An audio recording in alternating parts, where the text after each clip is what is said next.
primer video del capítulo de trastornos hemodinámicos.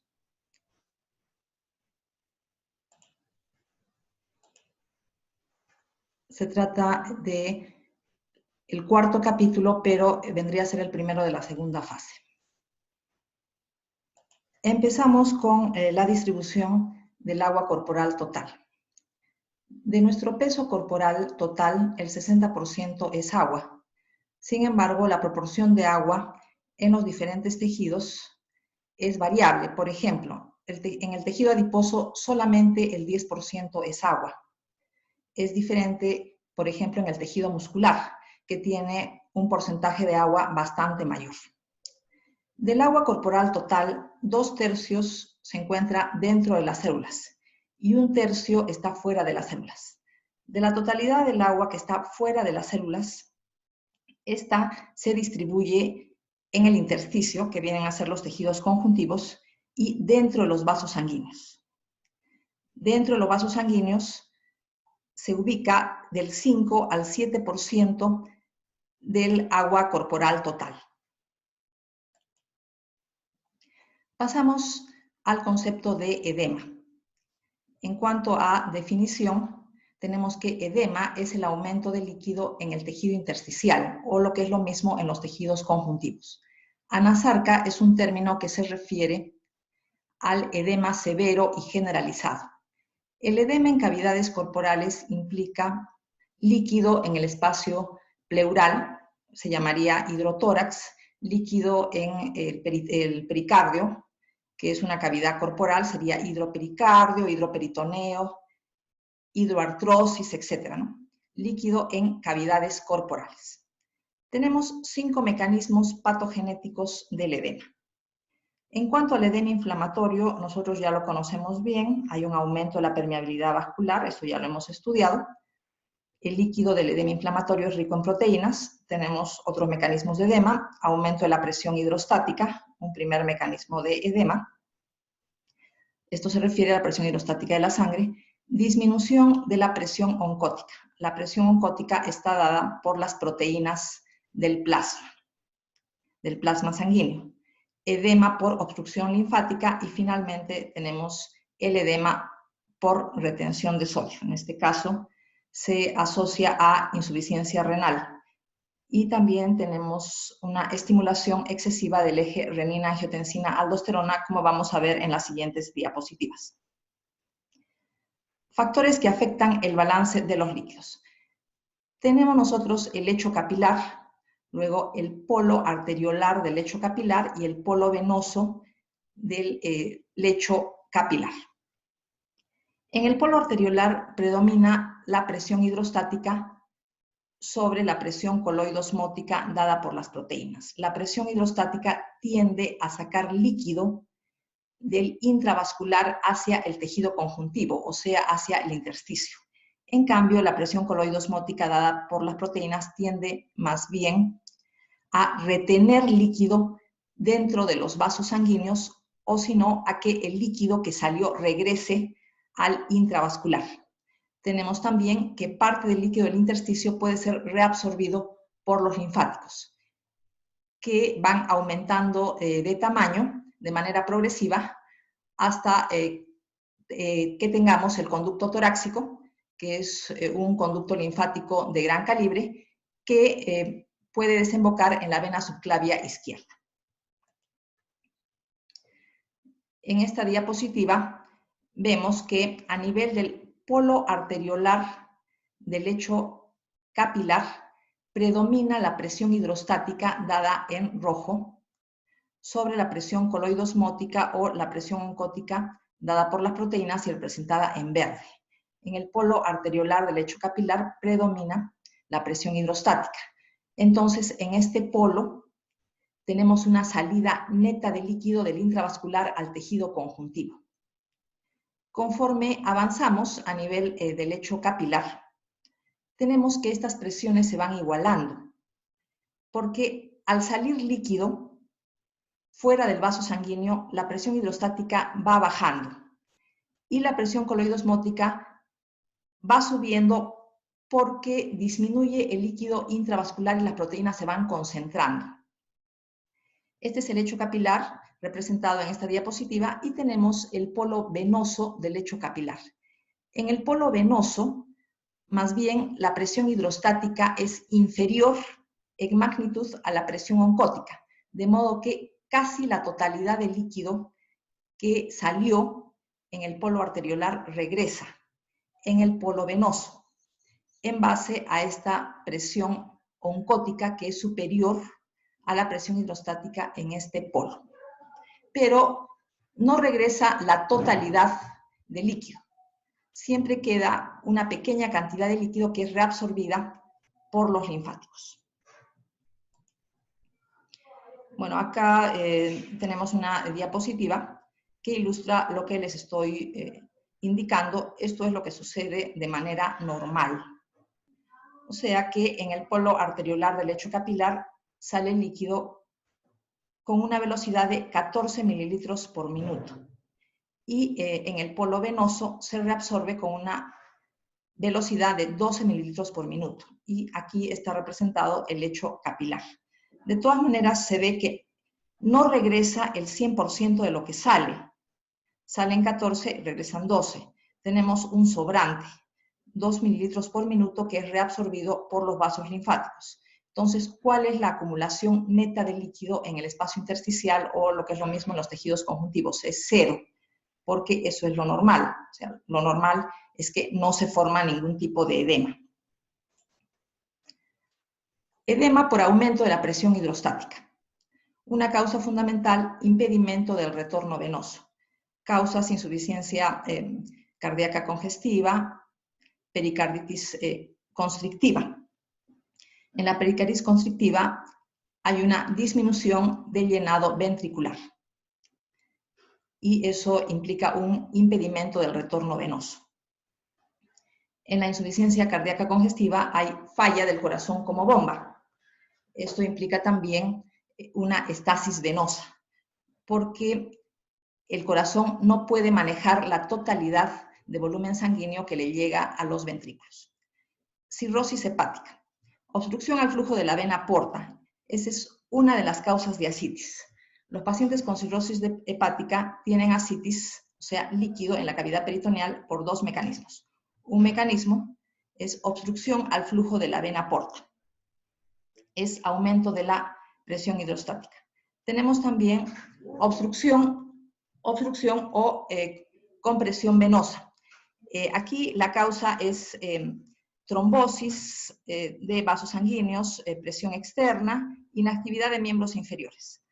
Los músculos de los miembros inferiores ejercen un efecto de ordeño o de compresión sobre los vasos sanguíneos de las piernas y esto favorece el retorno venoso.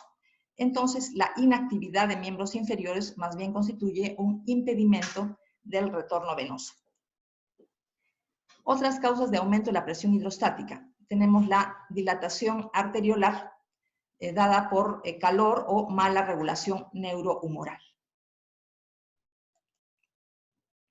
Esquema para ver cómo se acumula líquido en el intersticio por causa de aumento de la presión hidrostática.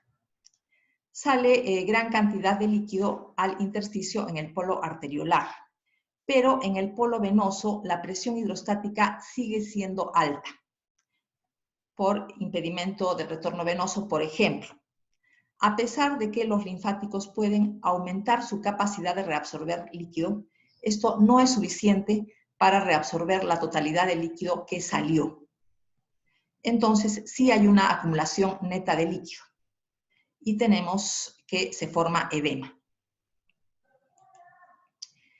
Tenemos también, esta es una fotografía de edema en miembros inferiores. En este caso, el edema es simétrico. Esa es la forma del edema de la insuficiencia cardíaca y de zonas declives. Las personas que caminan tienen edema en los miembros inferiores y las personas que se encuentran postradas en cama tienen edema a nivel del sacro. Edema subcutáneo que deja fovea, o sea, después de presionar queda un hoyuelo en el sitio donde se ha presionado. A esto se llama fovea. Se produce por falta de elasticidad del tejido conjuntivo edematoso. Después de presionar, el tejido debería volver a su forma normal, pero no lo hace. Repito, por falta de elasticidad del tejido conjuntivo edematoso. Edema pulmonar. Al corte tenemos un resumamiento de líquido espumoso manchado de sangre, ¿no? Entonces, el aspecto macroscópico del edema pulmonar, tal como se puede ver en una necropsia. Una fotografía de tejido pulmonar con edema. Alveolos. Los alveolos están con un material eosinófilo, que viene a ser el líquido del edema. Entonces, edema pulmonar implica líquido en alveolos y también líquido en el intersticio, pero en este caso, en el intersticio, que vienen a ser los septos alveolares, lo que se observa es una congestión vascular. O sea, los vasos sanguíneos están dilatados, congestivos, congestión vascular. Edema cerebral difuso. En el edema cerebral lo que se ve es un ensanchamiento de las circunvoluciones y un angostamiento o estrechamiento de los surcos cerebrales. Edema cerebral asimétrico, solamente del hemisferio izquierdo. Si comparamos con el hemisferio derecho, se puede observar un ensanchamiento de las circunvoluciones. Y un estrechamiento a nivel de los surcos. Segundo mecanismo de producción de edema, disminución de la presión oncótica. La presión oncótica está dada por las proteínas. Entonces, si nosotros tenemos una disminución de la concentración de proteínas en sangre, va a haber una disminución de la presión oncótica. La proteína más abundante del plasma es la albúmina. Causas glomerulopatías perdedoras de proteínas, tales como el síndrome nefrótico. El organismo pierde proteínas por el riñón, entonces la concentración de proteínas en el plasma sanguíneo baja.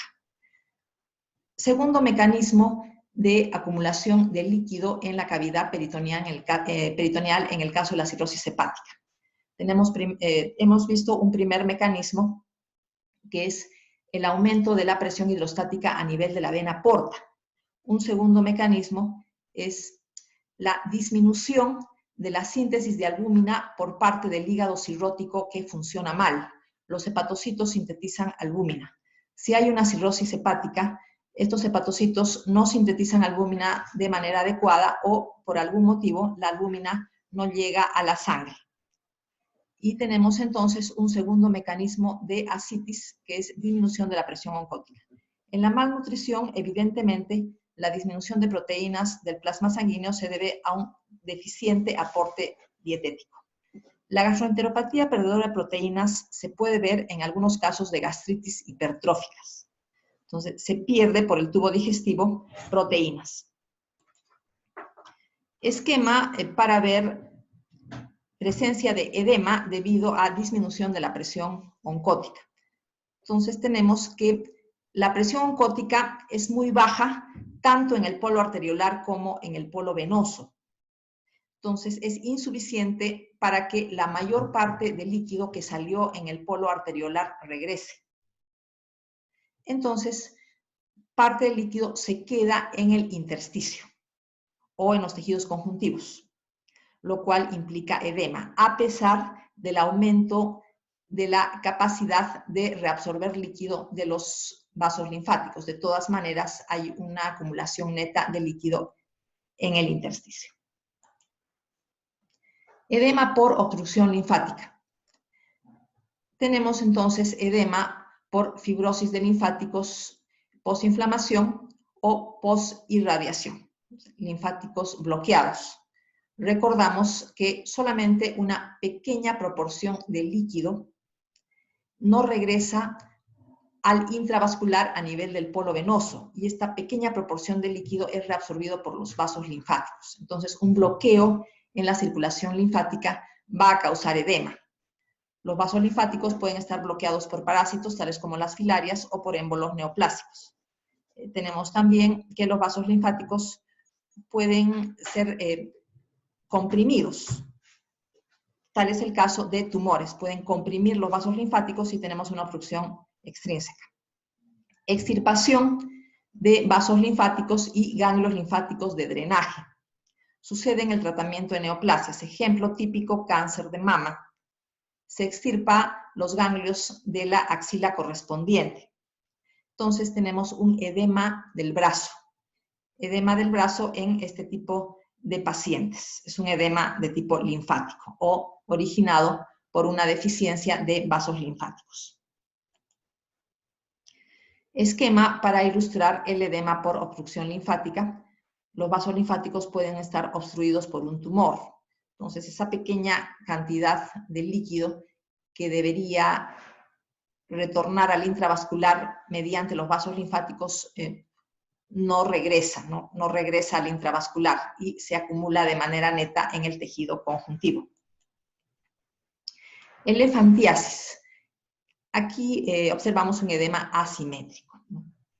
El edema sucede solamente en uno de los miembros inferiores. La obstrucción de los linfáticos es por parásitos, en este caso las filarias.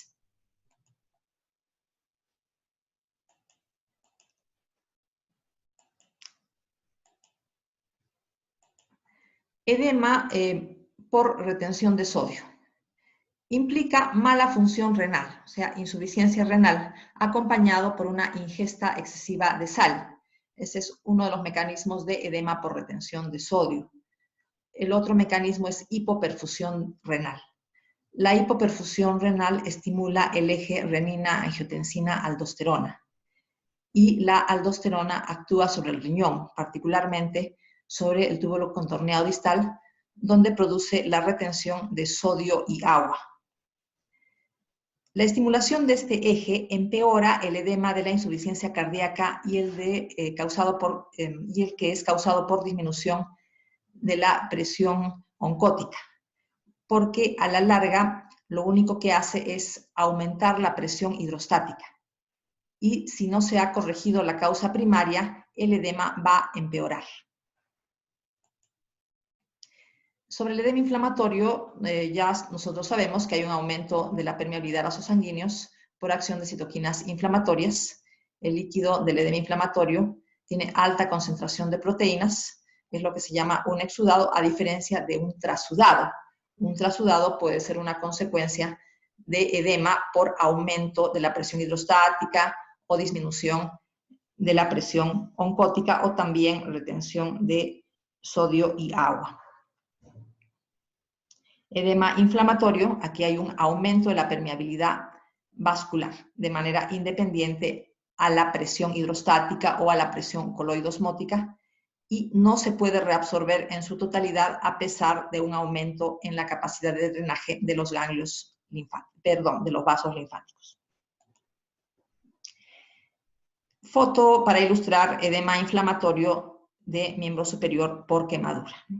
Ya hemos mencionado sobre el edema inflamatorio. Este es un esquema para ilustrar la patogénesis del edema en base a un aumento de la presión hidrostática. Aumento de la presión hidrostática capilar. Una causa frecuente es la insuficiencia cardíaca. Otras causas de edema: mala nutrición, disminución de la síntesis hepática de albúmina y síndrome nefrótico que pierde proteínas. En estas tres circunstancias disminuye la albúmina del plasma, por lo tanto disminuye la presión oncótica. Tenemos otro mecanismo que es la insuficiencia renal, que da lugar a una retención de sodio y agua, pero otra causa de retención de sodio y agua es la activación del eje renina-angiotensina-aldosterona, que tiene la misma consecuencia, retención de sodio y agua. ¿Qué pasa cuando se retiene sodio y agua? Aumenta el volumen sanguíneo, aumenta el volumen de líquido intravascular, lo cual hace que aumente la presión hidrostática. Pero el aumento de la presión hidrostática empeora el edema si se mantiene la insuficiencia cardíaca o si se mantiene la causa de la deficiencia de albúmina en el plasma.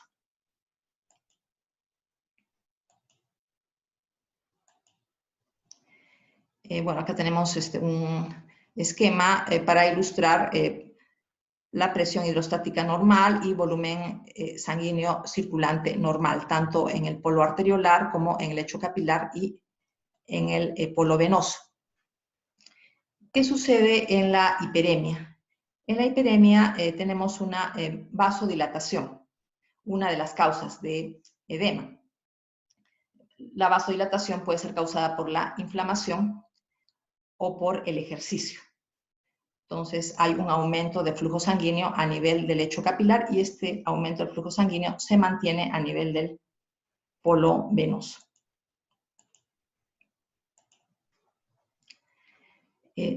Entonces, definición de hiperemia, aumento del flujo sanguíneo en un determinado órgano o tejido. Y congestión vascular, significa también aumento en el volumen de sangre que se encuentra presente en un determinado órgano o tejido, pero en el caso de la congestión, este aumento del volumen de sangre en un determinado órgano o tejido se debe a una obstrucción a nivel del retorno venoso. En cambio, en la hiperemia se trata de un proceso activo, de una vasodilatación. Consecuencias de la congestión pasiva crónica de un órgano. Tenemos hipoxia crónica y microhemorragias. Por eso la congestión es dañina para los tejidos. Da lugar a una deficiencia de oxígeno y microhemorragias. Esquema para ilustrar la congestión. Aumento del volumen de sangre presente en un determinado órgano o tejido, pero por una disminución del retorno venoso. Puede ser, por ejemplo, insuficiencia cardíaca. Congestión pasiva crónica del hígado. Macroscópicamente da lugar a que la víscera tome un aspecto que se denomina en nuez moscada, hígado en nuez moscada. Implica congestión pasiva crónica del hígado. La superficie de corte del hígado en estos casos presenta varios puntos rojos.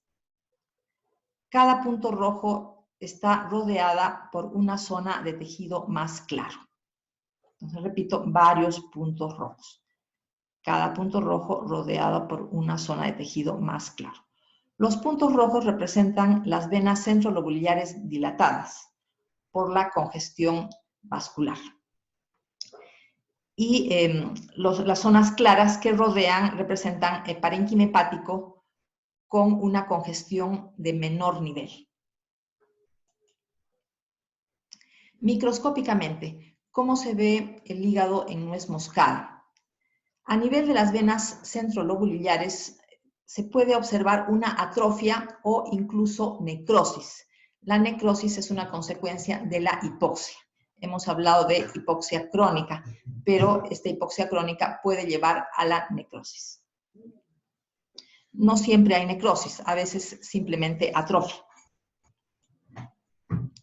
Pasamos al tema de hemorragia. Ya ustedes saben lo que significa hemorragia, vamos a ver algunas definiciones. Diátesis hemorrágica se refiere a una tendencia natural del organismo a sufrir hemorragias. Petequia.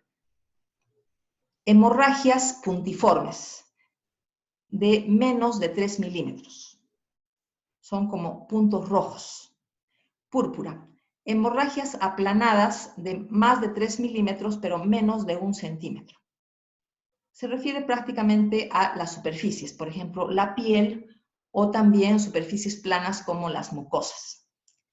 Equimosis es un sangrado mayor a 1 centímetro. Generalmente toma una coloración violácea. Hematoma, acúmulo de sangre en un tejido blando, por ejemplo, tejido conjuntivo o tejido muscular. Sangrados en cavidades corporales. Tenemos el caso de hemotórax, acumulación de sangre en la cavidad pleural. Hemopericardio, acumulación de sangre en la cavidad pericárdica. Hemoperitoneo, hemartrosis, etc. Petequias son puntos de hemorragia. En este caso podemos verlos en cara y párpado. Equimosis son sangrados aplanados mayores de 1 centímetro. En este caso estamos viendo en piel y tienen una coloración violácea. Consecuencias de la hemorragia. Depende del volumen, ritmo de sangrado y localización. Por ejemplo, una pérdida de un volumen menor al 20% de la totalidad del volumen intravascular, aunque sea a un ritmo rápido, no tiene mayores consecuencias en una persona que tiene un aparato cardiovascular normal. Sin embargo, si la pérdida de volumen es mayor al 20%, hay el peligro de que suceda un shock hipovolémico. En cuanto a localización, tenemos casos en los cuales no hay mayor efecto clínico debido a una hemorragia. En otras localizaciones sí puede haber mucho daño. Tal es el caso de la hemorragia intracraneal. Vamos a ver el problema de la hemorragia intracraneal. Tenemos que estas hemorragias pueden ser mortales porque dan hipertensión endocraneana, ya que el cráneo es una cavidad cerrada y no distensible, tal como puede suceder, por ejemplo, tejido conjuntivo de otra parte del organismo, tejido muscular que se puede distender, entonces puede alojar un volumen sanguíneo más o menos considerable y no hay una consecuencia clínica mayor. Aquí tenemos una hipertensión endocraniana que puede dar lugar a una deficiencia en la circulación a nivel del tronco encefálico o una compresión del tronco encefálico por la herniación de las amígdalas cerebelosas por el agujero occipital. Anemia por deficiencia de hierro. Es el caso de los sangrados crónicos con pérdida de sangre hacia el exterior, tales como el sangrado a nivel del tubo digestivo o en el aparato urinario. Se pierde esa sangre al exterior por la orina o por la deposición. En estos casos sí hay anemia por deficiencia de hierro. En cambio, si la sangre no sale fuera del organismo, tal es el caso de un hematoma en el tejido conjuntivo o un hematoma a nivel del tejido muscular. Entonces, y la sangre se acumula, no sale fuera del organismo. Y en estos casos se puede reutilizar el hierro, no habiendo, por lo tanto, una anemia por deficiencia de hierro.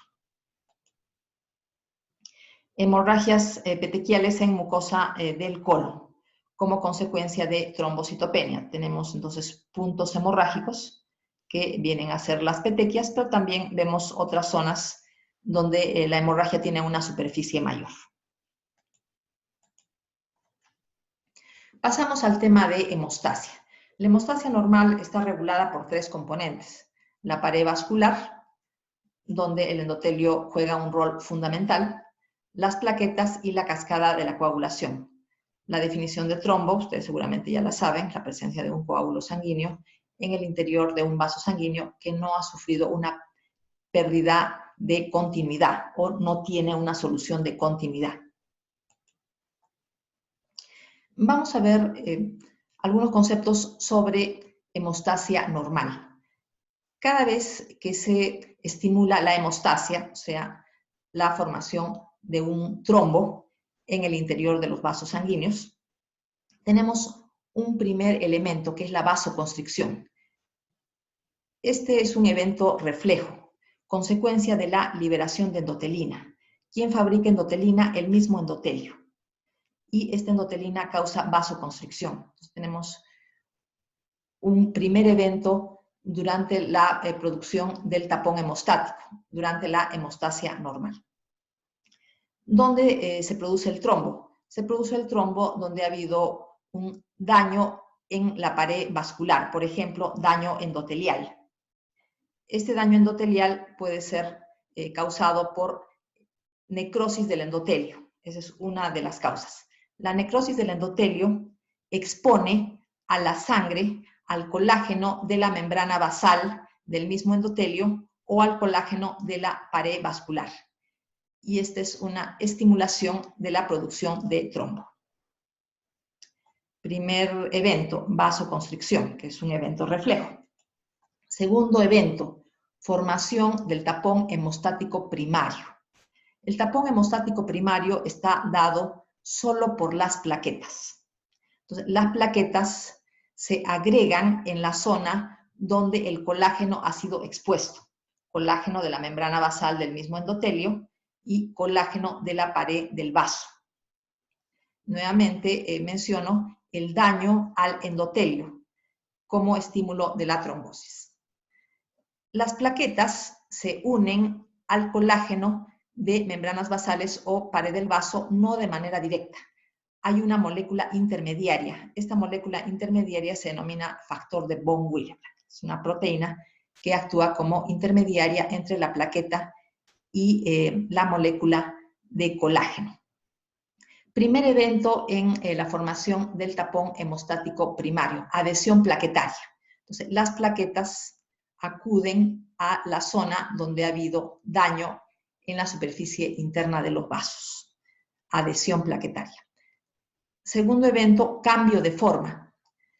Las plaquetas se tornan de ser discos en láminas muy aplanadas. Esto favorece todavía más la agregación plaquetaria. Tercer evento, liberación de gránulos. Estos gránulos estimulan aún más la agregación plaquetaria. Entonces, el ADP y el tromboxano A2 liberados por los gránulos de las plaquetas aumentan todavía más la agregación plaquetaria.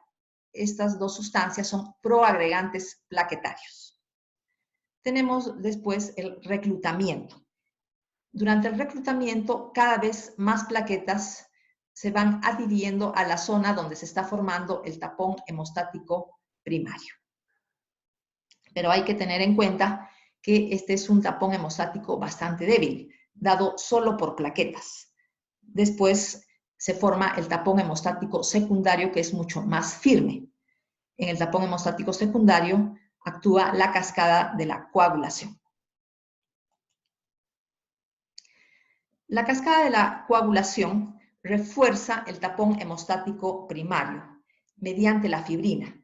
Se forma fibrina por la estimulación del sistema de la coagulación, lo cual produce una cementación de todas las plaquetas que se agregaron cuando se formó el tapón hemostático primario. Se estimula la activación de la cascada de la coagulación por medio del factor tisular, que se encuentra en los tejidos conjuntivos.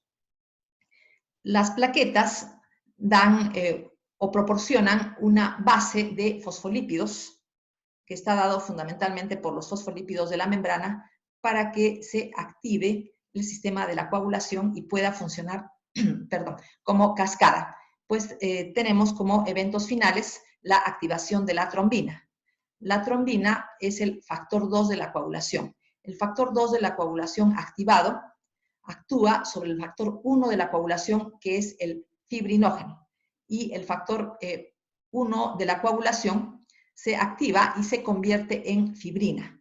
La fibrina cementa el tapón hemostático primario, con lo que lo hace muy resistente. Tenemos entonces el tapón hemostático secundario. El tapón hemostático secundario no puede crecer de manera indefinida. Un tapón hemostático que crece de manera indefinida va a empezar a bloquear la circulación de la sangre, lo cual no es deseable. Solamente se trata de sellar la zona donde se ha producido el defecto.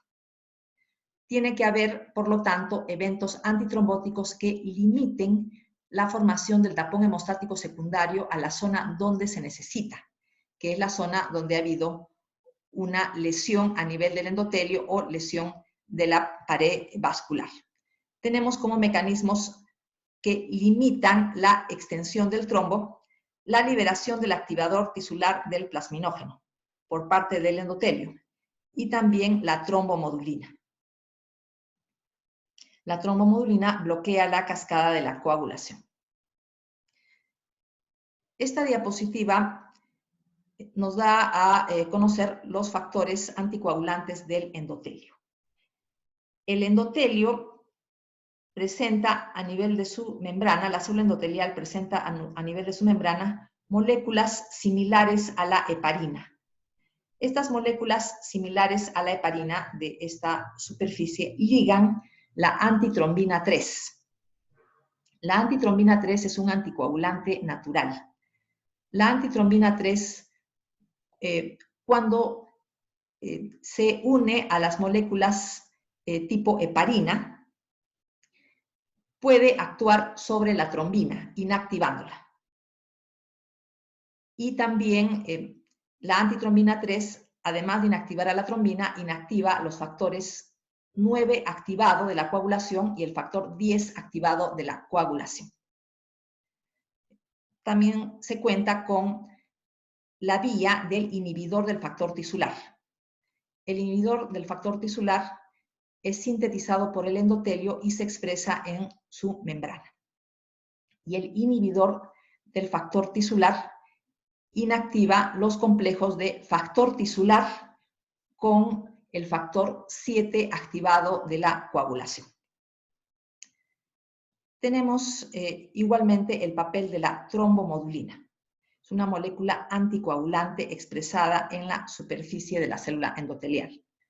La trombomodulina liga a la trombina y al estar ligada a la trombina se convierte más bien en una molécula anticoagulante que activa un anticoagulante natural, que es la proteína C. Hemos visto otro anticoagulante natural, antitrombina 3. La proteína C es igualmente anticoagulante natural. Es activado por la misma trombina, pero para que la misma trombina active a este anticoagulante natural, tiene que estar ligado a la trombomodulina de la membrana de la célula endotelial. La proteína C inactiva los factores 5 y 8 de la coagulación. Esto evidentemente son efectos anticoagulantes. Para que funcione de manera adecuada, la proteína C requiere que la proteína S funcione de manera normal. Entonces la proteína S viene a ser otro anticoagulante natural. El endotelio puede secretar también moléculas que inhiben la agregación plaquetaria, tales como la prostaciclina, el óxido nítrico y la adenosina difosfatasa. Se mencionó que el ADP es un proagregante plaquetario. Tenemos una enzima que se opone al ADP, que es la adenosina difosfatasa. Por lo tanto, esta enzima inhibe la agregación plaquetaria.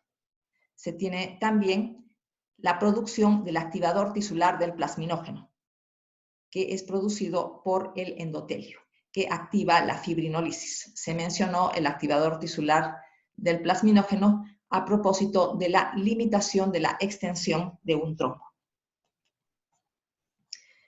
Otra diapositiva para representar las propiedades anticoagulantes del endotelio. Esta diapositiva nos hace recordar que la plaqueta no se une al colágeno de manera directa, sino mediante un intermediario, que es el factor de von Willebrand. Esta diapositiva también nos recuerda que tenemos el factor tisular. El factor tisular se encuentra a nivel de los tejidos conjuntivos, pero el endotelio lo puede producir. El endotelio lo puede producir cuando está dañado o cuando está activado, por ejemplo, por citoquinas inflamatorias. También hemos visto en otra diapositiva que el mismo endotelio puede secretar el inhibidor del factor tisular. Eso recalca que el endotelio tiene al mismo tiempo propiedades procoagulantes y propiedades anticoagulantes. Sin embargo, cuando hay lesión del endotelio o efectos tóxicos sobre el endotelio, predominan las actividades procoagulantes que favorecen la producción de trombos. Adhesión y agregación plaquetaria, deficiencia del factor de von Willebrand da lugar a la enfermedad de von Willebrand. El factor de von Willebrand intermediario entre la membrana de la plaqueta y el colágeno. El factor de von Willebrand utiliza una glucoproteína de la superficie de la plaqueta para ligarse, una glucoproteína de la membrana plaquetaria, que es la glucoproteína 1B. Tenemos entonces deficiencia del factor de von Willebrand, enfermedad de von Willebrand. Deficiencia de la glucoproteína 1B da lugar a lo que se llama síndrome de Bernard-Soulier. En estos casos tenemos tendencia hemorrágica. Se observa que la enfermedad de von Willebrand y el síndrome de Bernard-Soulier tienen un mecanismo de acción parecido. Tromboastenia de Glassman. Deficiencia del complejo glucoproteína 2B3A de la membrana plaquetaria. ¿Para qué sirve este complejo? Este complejo liga fibrinógeno y el fibrinógeno viene a actuar como un puente entre las plaquetas. Recordamos el papel del fibrinógeno para el reforzamiento del tapón plaquetario. El fibrinógeno se une a la membrana plaquetaria mediante este complejo de dos glucoproteínas, cuya deficiencia da lugar a la tromboastenia de Glassman. Mecanismo antiplaquetario de la aspirina. Acetilación de las ciclooxigenasas. Sabemos que la aspirina es un antiinflamatorio porque bloquea la acción de ciclooxigenasas, pero también puede funcionar como un antiplaquetario, ya que inhibe la síntesis de tromboxano A2, que es un agregante plaquetario. Mecanismo antiplaquetario de clopidogrel y ticlopidina. Bloquean el receptor de ADP. ADP es un proagregante plaquetario, por eso la adenosín difosfatasa más bien funciona como un antiagregante plaquetario. Mecanismo anticoagulante de heparina. Activa antitrombina 3. Ya hemos visto un esquema respecto a la acción de antitrombina 3 en cuanto a la ligazón de la trombina. Antagonistas de receptores del complejo GP2B3A, que es un receptor del fibrinógeno de la membrana plaquetaria. Apsicimab, eptibifatida, tirobifan, tirofiban, etc. Cascada de la coagulación. Cascada de la coagulación in vitro. Tenemos acá la activación del factor 9 por dos mecanismos. En rojo están los factores de la coagulación inactivos y en verde tenemos los factores de la coagulación activos y en verde más claro tenemos los cofactores. Los cofactores también tienen que estar activos. Una primera forma de activación del factor 9 es factor 7 activado utilizando el factor tisular como cofactor. Es una forma de activación del factor 9 y otra forma de activación del factor 9 es mediante el factor 11 activado. Por este lado tenemos la activación del factor 10 y el factor 10 activado utilizando al factor 5 activado como cofactor actúa sobre el factor 2, que es la protrombina. Al activarlo, el factor 2 se transforma en trombina. La trombina actúa sobre el fibrinógeno, que es el factor 1, transformándolo en fibrina para el reforzamiento del tapón hemostático primario. Coagulación en el laboratorio. Vía extrínseca de la coagulación. La vía extrínseca de la coagulación se puede examinar en el laboratorio mediante el tiempo de protrombina. Y la vía intrínseca de la coagulación se puede examinar mediante el tiempo de tromboplastina parcial. Entonces tenemos dos pruebas de la coagulación para el estudio de la vía extrínseca y el estudio de la vía intrínseca. Por ejemplo, en el caso de las hemofilias, donde hay una deficiencia del factor 8 y del factor 9. Hemofilias, como ustedes recuerdan. ¿Cuál sería la prueba de coagulación que se altera? Sería el tiempo de tromboplastina parcial, que examina la vía intrínseca de la coagulación. Al final, se tiene que el factor 2 protrombina es activado hacia trombina.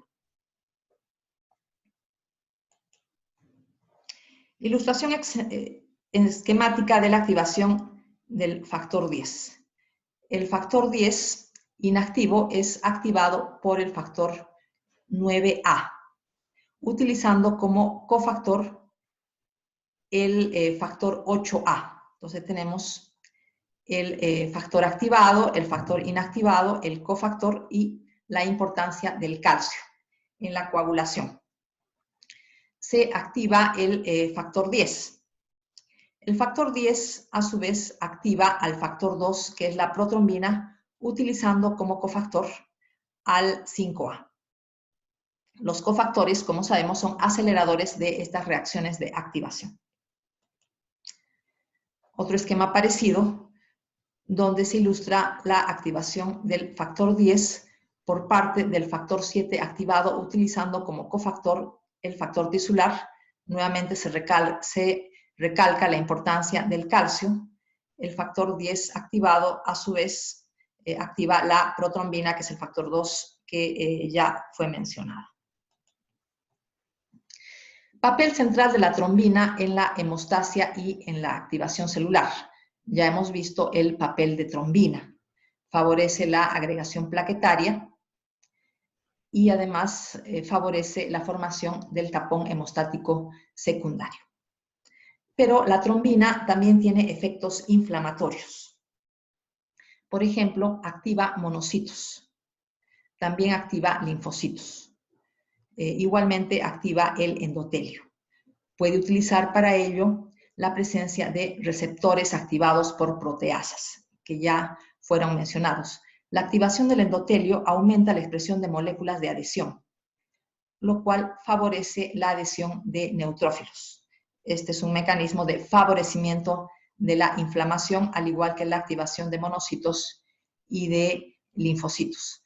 Tenemos también el papel en el estímulo de la fibrosis, ya que al estimular monocitos también estimula que estos secreten factores de crecimiento que favorecen la fibrosis, tales como el factor de crecimiento derivado de plaquetas, al igual que lo puede hacer el endotelio activado por trombina.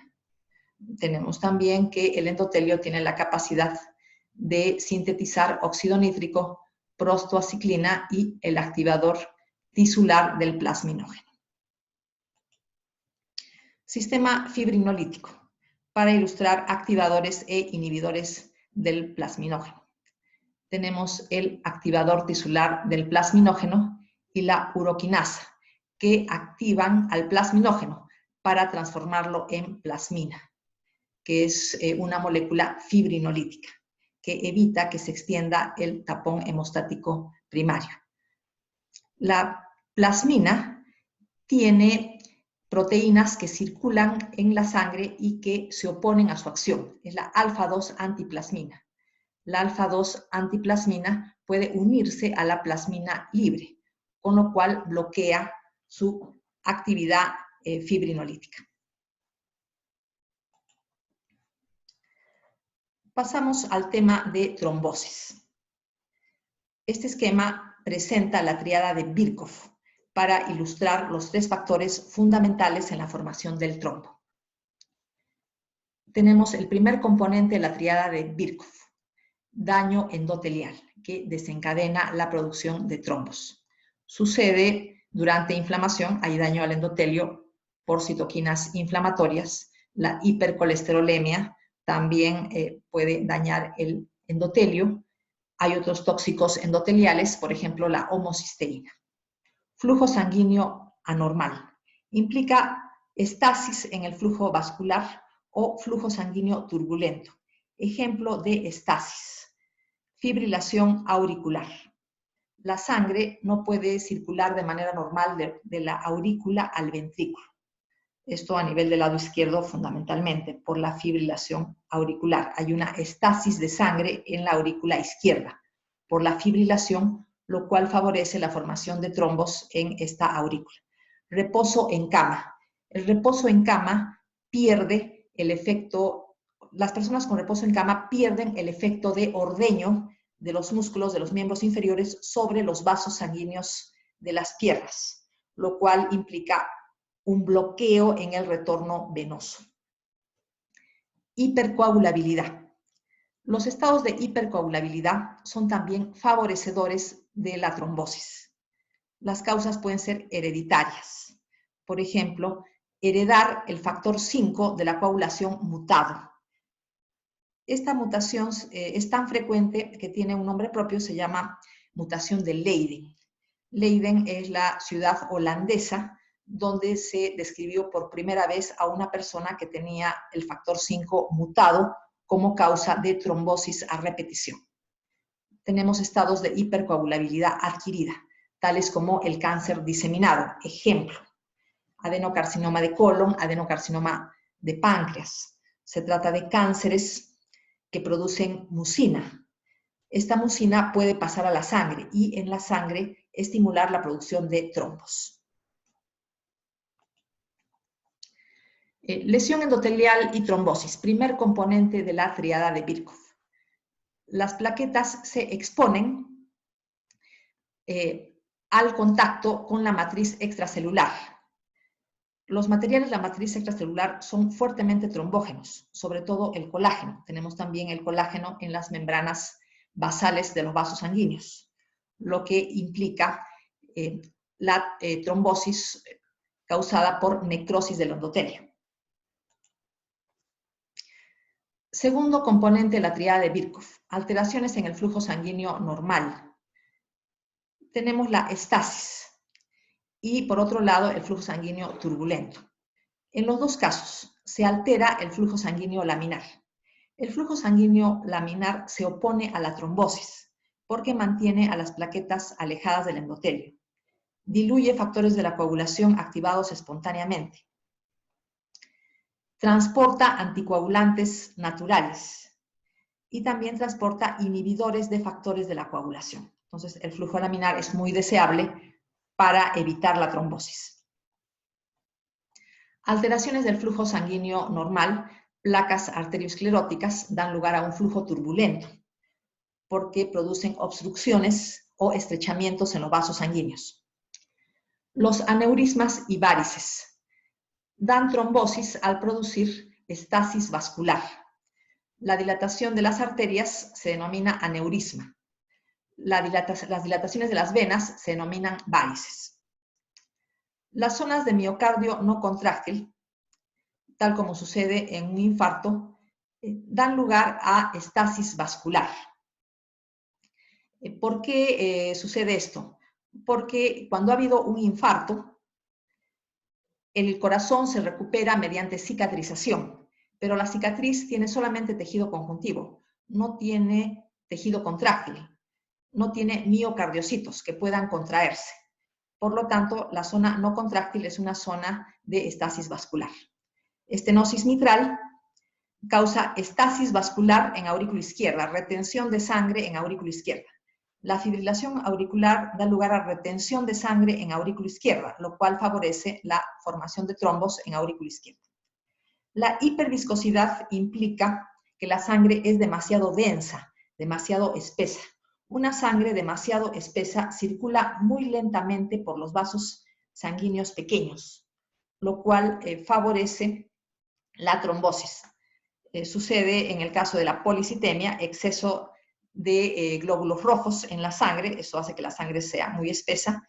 Tenemos el caso del falciformismo, en el cual los hematíes no son flexibles y adoptan una forma rígida de media luna que obstruye los vasos sanguíneos muy pequeños, dando lugar a estasis y favorecimiento de trombosis. Estados hipercoagulables primarios. Hipercoagulabilidad implica el tercer componente de la triada de Birkhoff. Los estados hipercoagulables pueden tener causas heredadas.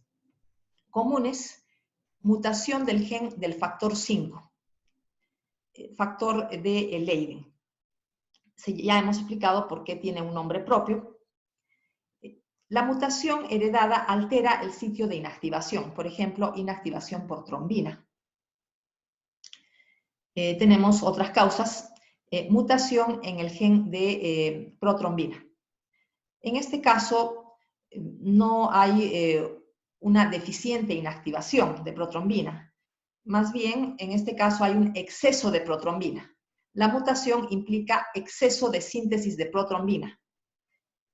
Aumento de la concentración de protrombina en sangre implica un estado hipercoagulable que favorece la trombosis. Tenemos también mutaciones en enzimas de la vía del catabolismo de la homocisteína. Y la homocisteína es un tóxico para el endotelio. Vamos a ver un esquema del metabolismo de la homocisteína. Entonces, es el aumento de la homocisteína lo que produce la predisposición a trombosis. Se tiene deficiencias de enzimas que intervienen en el catabolismo, tales como la NN, metilente-tetrahidrofolato reductasa, o deficiencia heredada de la cistationina beta-sintetasa. Otros estados hipercoagulables heredados, pero raros. Deficiencia de anticoagulantes naturales, tales como la antitrombina 3, la proteína C y la proteína S.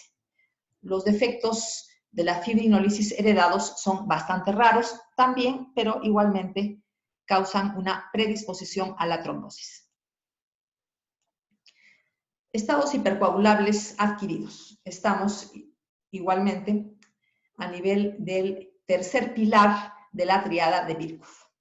Implican un riesgo alto de trombosis, descanso en cama prolongado. Ya se mencionó el efecto de ordeño de los músculos de las piernas. Infarto miocárdico. Ya se mencionó la zona no contráctil infartada, donde se encuentra una cicatriz. Implica estasis vascular. Fibrilación auricular, estasis de sangre en la aurícula izquierda. Una dificultad en el pase de sangre de la aurícula izquierda hacia el ventrículo izquierdo. Se retiene sangre en la aurícula izquierda, lo cual predispone a la formación de trombos. Durante el daño tisular, tal como lo que sucede en cirugías extensas, fracturas, quemaduras, pasan pequeñas cantidades de tejido conjuntivo a la sangre, con lo que estimulan la cascada de la coagulación. Ya se habló del caso de la mucina producida, por ejemplo, por adenocarcinoma de páncreas o adenocarcinoma de colon. La mucina que pasa a la sangre en estos estados cancerosos es procoagulante, estimula la cascada de la coagulación. Continuamos con estados hipercoagulables, válvulas cardíacas artificiales, coagulación intravascular diseminada, puede suceder durante una septicemia, en las fases finales de la septicemia. Trombocitopenia inducida por heparina. Se forman anticuerpos contra complejos de heparina y factor plaquetario 4 ubicado en la membrana plaquetaria. Entonces se produce un consumo de plaquetas, por lo tanto hay una trombocitopenia. Se estimula la cascada de la coagulación, teniendo a la trombocitopenia como consecuencia. Se soluciona este problema utilizando heparinas de bajo peso molecular.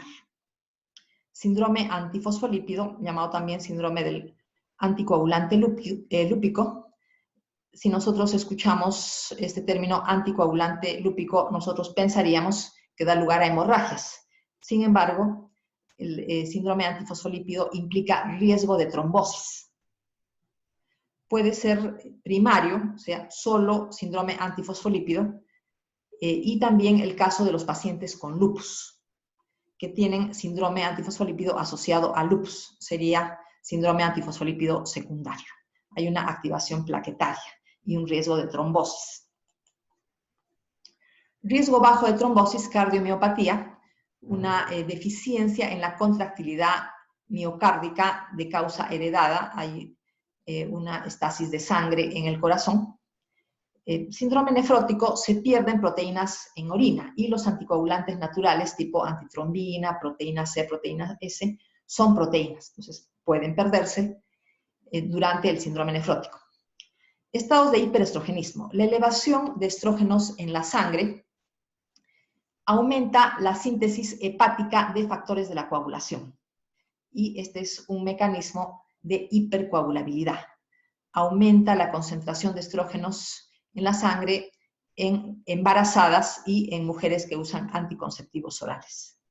Anemia drepanocítica. Se mencionaba que los hematíes obstruyen la circulación al tornarse en forma de media luna y ser rígidos.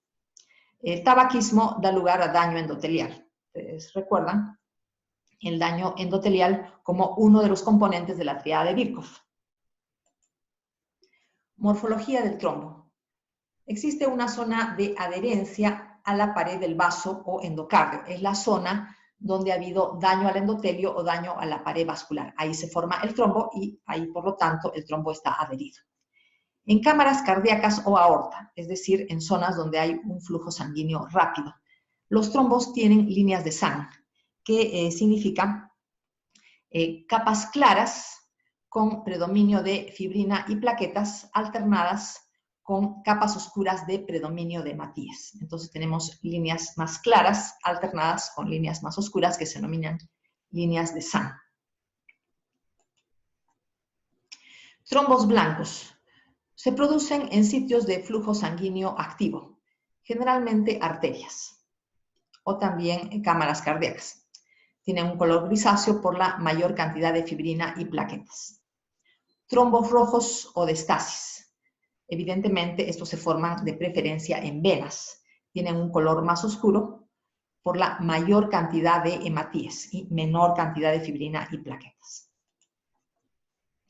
Trombos que se producen después del fallecimiento no están adheridos a la pared vascular o tampoco adheridos a la superficie interna de alguna cámara cardíaca. Presentan un fenómeno de sedimentación. Quiere decir que en la parte superior hay una tonalidad amarillenta que hace recordar a la grasa de pollo. Y la parte inferior es oscura y con una consistencia viscosa, como si fuera una mermelada, un color rojo oscuro, como si fuera una mermelada. Entonces, este proceso de sedimentación es más bien típico de los trombos que se forman después del fallecimiento. Trombo mural en aurícula izquierda estábamos mencionando como una causa, fibrilación auricular. Otra causa, estenosis mitral. Se retiene sangre en la aurícula izquierda, lo cual crea estasis y favorece la formación de un trombo. Trombos apicales ventriculares por encima de una cicatriz fibrosa. La zona blanquecina es la zona de cicatriz. Cicatriz implica un infarto antiguo que ha curado por medio de la formación de esta cicatriz que estoy mencionando y se adhieren trombos, ¿no? Estos trombos después pueden fibrosarse. Esto se llama organización del trombo. Entonces se puede ver que algunos de esos trombos pueden estar fibróticos también. Trombo organizado adherido a la pared vascular. Repito que trombo organizado significa trombo fibrosado, que queda pegado a la pared vascular. Se ha formado en la zona donde hubo daño al endotelio o daño al resto de la pared vascular. Trombo laminado en aneurisma aórtico dilatado. Tenemos aquí una dilatación anormal de la aorta, aneurisma aórtico, y ahí se crea estasis. Hay estasis vascular, lo cual predispone a la formación de un trombo. Trombo laminado, ya hemos mencionado, sobre las líneas de sangre. Terminamos con esta diapositiva el primer video del capítulo de trastornos hemodinámicos.